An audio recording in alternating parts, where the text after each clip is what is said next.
Qu'est-ce qui se passe en Afrique?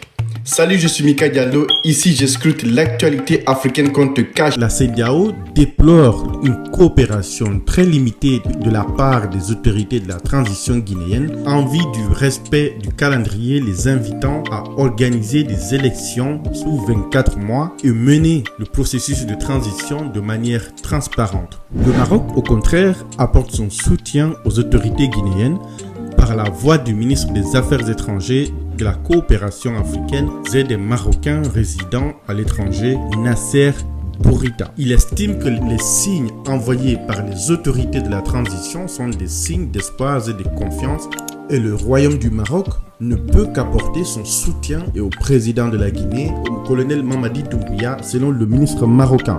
Il faut dire que les relations entre ces deux pays se portent très bien puisque le Maroc a conclu lundi à Dakhla 8 accords avec la Guinée lors de la tenue de la commission mixte coprésidée par les ministres des Affaires étrangères des deux pays, Mourisanda Kouyaté et Nasser Bourita. Ces accords portent sur la coopération sécuritaire, les transports internationaux routiers de voyageurs et de marchandises, les hydrocarbures ainsi que la métrologie, l'accréditation et la protection du consommateur.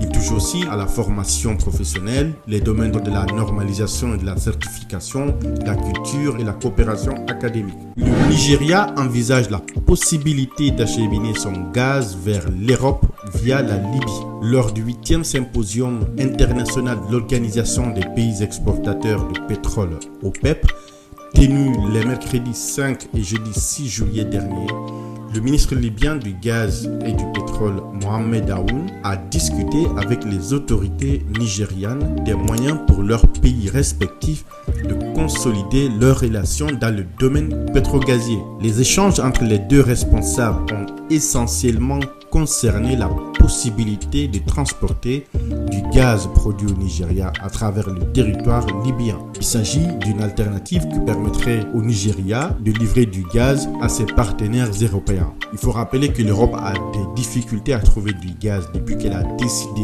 d'elle-même de sanctionner la Russie pour la guerre en Ukraine, qu'il vendait quand même du gaz et du pétrole à l'Europe avec des prix très compétitifs. Dites-moi d'ailleurs ce que vous pensez de cette décision de l'Europe de sanctionner la Russie qui vendait du gaz avec des prix qui étaient très compétitifs. Est-ce que vous pensez que l'Europe a bien fait de sanctionner la Russie?